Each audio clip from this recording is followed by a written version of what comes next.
Guys, ito yung tinanim ko na snake plant. Sinarin ko siya sa malaking lalagyan. Saka ito.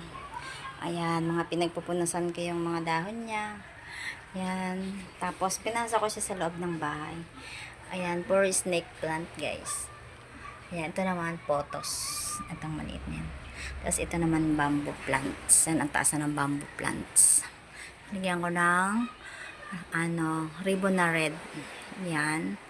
And, ito naman yung aking welcome plant. Ayan, yung aking welcome plant, guys.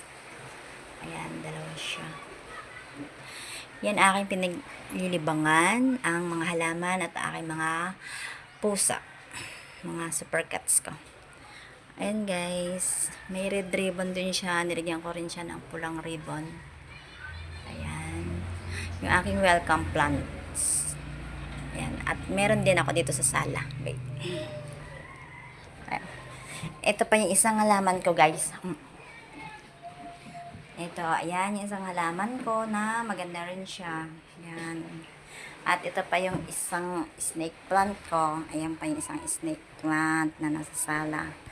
At ito pa yung isang palmera. Ayan. Ito din yung isang palmera. At ito pa yung isang mga pinagtatanim ko na maliit. Pothos plant, red lips, tapos snake plants ko, tapos wishing plant, tapos alocasia. Yan, maliit lang yan dati, ilan piraso lang dahon niya. Dumami na siya. Tapos ito yung snake plant din, tapos meron ding mataas, pinagsama ko yung taniman nila. Tapos ito pa isang snake plant. Ayan, guys, ito yung mga halaman ko na mga pinag-aayos ko at pinagtatanim ko sila. Nilagyan ko ng mga bato yung gilid. Ayan, may mga bato siya. Ayan. Tapos ito din, dati ang pait-pait lang nitong yun, malabong na siya kasi ini-sprayan ko siya ng baking soda.